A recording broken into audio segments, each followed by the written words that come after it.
भांति हम आज सभी एकजुट होकर एकत्रित भावनाओं और मीठी मुस्कान के साथ आप सभी के बीच प्रस्तुत हो रहा हूँ। आज जो कर्म के अपने ही कर्म के बंधन, अपने ही कर्म की कमाई और अपने ही कर्म लोग मनुष्य को दंडित करता है, वही किए गए कर्म लौट कर आता है। चाहे कर्म अच्छा करे तो अच्छा फल दे लेकर आता है और खराब कर्म करने पर खराब फल लेकर आता है। इसके बारे में दो उदाहरण दिया था, दो उदाहरण और शेष आज इस महाभारत में दे रहे। आइए हम सभी समझते हैं दूसरे माध्यम से। तो ऐसा था कि एक राजा ऐसे घोषणा अपने राज्य में कर दिया कि भाई जिन प्रजा में से कोई भी 3 आदमी निकल कर आगे आवे और जो सबसे अच्छा सुंदर फल बगीचे से ले आवे उसको पुरस्कृत किया जाएगा। 3 व्यक्ति ने कूद कर आगे आवे और 3 में पहला जो था से कम पढ़ा लिखा था, वह सीधा मन का था, सरल विचार का था। वह जैसे ही सुना कि राजा के बगीचे चारों दिशा में है, चार जगहों पर है, और राजा ने उसे 4 व्यक्ति को चारों दिशा में भेज दिया। प्रथम व्यक्ति गए जो सरल विचार के थे, एकदम मीठा मीठा फल खरीद तोड़ कर ले आते हैं। और दूसरा व्यक्ति सोचा, उससे थोड़ा टेढ़ा मिजाज का था, उसने सोचा कि राजा कोई फल चख कर देखने जाएगा, चलो जैसा तैसा कुछ, जैसा मन वैसा फल ले लो, कुछ खट्टा कुछ मीठा कुछ सड़ा कुछ गला झोला में डाल लो। और फिर चौथा में उससे भी खराब, उससे भी टेढ़ मिजाज का था, तो उसने भी उससे भी सरे गले से झोला भर दिया। और जो चौथा था से एकदम सबसे चारों में तीनों से टेढ़ मिजाज का था। अगर राजा का हुकूमत है, उससे तो हमको केवल सोने हीरे जवाहरात जो देगा वह पुरस्कृत पाना है, उसमें फल में कि हम मुहर लगाकर थोड़े ले जाएंगे। राजा कोई मुहर लगाकर फल को देखेगा?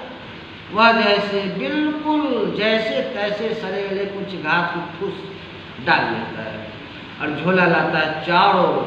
और संयोग से राजा का मुंड अगला प्लान किसी को मालूम नहीं था, और जैसे ही राजमहल में झोले के साथ प्रस्तुत होता है, राजा पुनः आदेश करता है कि चारों को 4 कमरे में बंद कर दिया जाए और उसी फल को खाना है और मटके में पानी रख दिया जाए और उसी मटके में फल खाना है, मटके से पानी पीना है। अब जो अच्छे फल लेकर आए तो खुश हो गए, कहा अच्छा किया कि मैं अच्छा फल लेकर आया। जो उससे खराब लाया उससे थोड़ा कुपित हो गया, दुखी हो गया, हाय मैं अच्छा फल लेकर आता। वो भी उससे भी जो खराब फल आया वो और दुखी हो गया, कहा जे काश मैं अच्छे अच्छे मीठे मीठे फल लाता तो मैं आज स्तूप भवन में बंद पड़े मीठा फल खाता पानी पीता। और जो सबसे जो चतुरा था, जो सबसे टेढ़ मिजाज का था, उसने सबसे जो कचरे फल और कुछ घास ले गया था, वही जैसे तैसे चबाकर और वही सरे गले फल खाकर मटके के पानी पीकर 15 दिनों तक गुजारा करना था। राजा का ऐसा हुकूमत था। अब मेरे धर्म प्रेमी सज्जनों भाई बहनों, इसके माध्यम से मैंने सोचा समझाने की कोशिश किया कि जो अच्छे कर्म करते हैं उनके लिए अच्छे फल लेकर लौटता है, और जो खराब कर्म करते वह खराब फल लेकर लौटता है, बुरे कर्मों का बुरा नतीजा ही लौटता है। हम एक उदाहरण और देकर समझाने की कोशिश करते हैं मेरे धर्म प्रेमी सज्जनों भाई बहनों।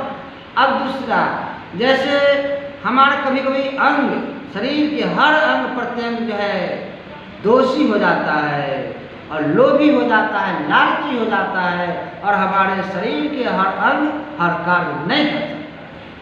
इसके लिए हम एक उदाहरण देकर समझाते हैं मेरे धर्म प्रेमी सज्जनों भाई बहनों। जैसे किसी फल के अमरूद के ही उदाहरण लेते हैं कि अमरूद के वृक्ष पर देखा मीठा अमरूद लगा हुआ है, तो आँख ने देखा, आँख देखा मगर आँख आँख जा नहीं सकता, अमृत के नज़दीक में जा नहीं सकता। वह आँख जो है पैर को आदेश करता है।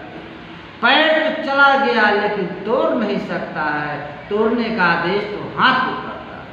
और हाथ जब तोड़ लिया तो हाथ खा नहीं सकता है, खाने का काम तो मुंह करेगा। और खाने का मुंह काम तो किया, लाया, तोड़ा, खाया, और खाते ही रहे कि अमृत का मालिक चला जाता है। डंडे लेकर भाग नहीं पाता है, पैर उतना तेजी से काम नहीं कर पाया। आँख तो कहा कि भाग चलो, लेकिन वह भाग नहीं पाया, पकड़े गए और पीठ पर लगा डंडा और आंसू आ गया। कहाँ से? आँख से। इसमें दोषी कौन था? आँख था नहीं। और आँखों के हालात पर, आँखों के इशारे पर नाचने वाले अंग प्रत्यंग को डंडा लगता है और फल कौन भुगतता है? आंसू कहाँ से आता है? आँखों से आता है। मेरे धर्म प्रेमी सत्य में अंग का भी दोषी लगता है ना। अब इसको आँख दोषी होता है। आँख जब बुरे कर्म पर चला तो फल बुरे कर्म का बुरे नतीजा और फल आँख भोगता है। इसी तरह से सभी के सभी बुरे कर्म का बुरा नतीजा ही लौट कर आता है और अच्छे कर्मों का अच्छा नतीजा ही। जैसे हमने देखा कि अच्छे कर्म क्या हो गया, अच्छे कर्मों का अच्छा नतीजा कैसे होता है। आज हम जितने भी आधुनिक युग में बढ़ते हुए नई नवेली युगों में जो भी दिखाई दे रहा है, नई सोच का देन है। आज हम सभी जगमगाते हुए रोशनी के बीच बैठ रहे हैं और अपनी चेहरा मीठी मुस्कान के साथ देख रहे हैं। अंधेरा के सामना एकदम करना संभव हो गया है, सरल हो गया है।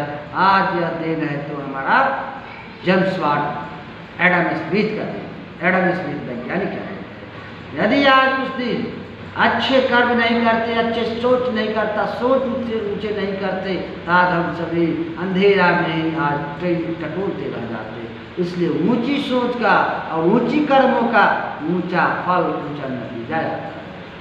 इसलिए हमारे हर छोटे कर्म बढ़ते हुए, मंजिल की तरफ बढ़ते हुए और सजगता और सही दिशा में निर्देश के साथ बढ़ता है, तो हर छोटे कर्म एक मुकाम की तरफ यात्रा तय करता है और एक दिन मंजिल हासिल करता है।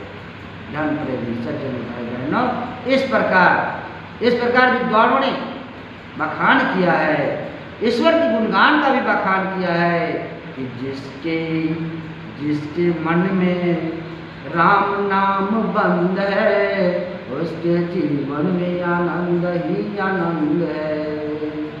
जिसके जीवन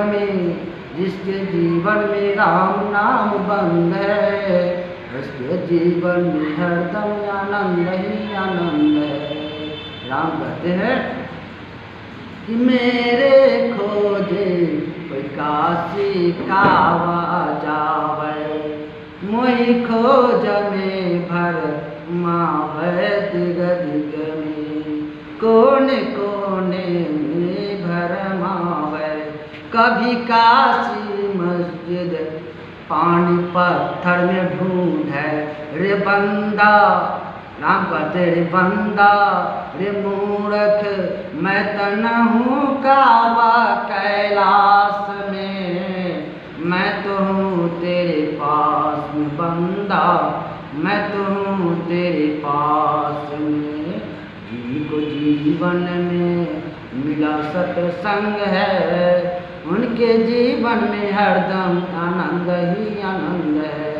जिनके मन में, जिनके हृदय में राम नाम बंद है, उनको जीवन में आनंद ही आनंद है। मेरे धर्म प्रेमी सज्जन भाई बहन, कहने का भावार्थ है कि यदि मन को निरंतर अंदर से खुश रखना है तो उसका एक ही सचूक मंत्र है, या किसी भी दिव्य धर्म मंत्र को और दिव्य नाम को मन में जपन करिए, मन में धारण कीजिए और मन को ईश्वर के नाम से, प्रेम की रस्सी से बांध कर रखिए। तो यह मन उछला कूदा आजीवन जन्म जन्मांतर से उछलता मन आपको एकत्रित हो जाएगा, उछल कूद करेगा, लेकिन एक सीमित करेगा। जैसे हमने पिछले वीडियो में भी उदाहरण दिया कि जैसे एक गाय के बछड़े को जब वह फूल जाता है तो पकड़ने नहीं देता है, लेकिन पकड़ कर जब उसको खूंटे में बांध देते हैं तो उछल कूद करता है, लेकिन एक सीमित दायरे में उछल कूद करता है।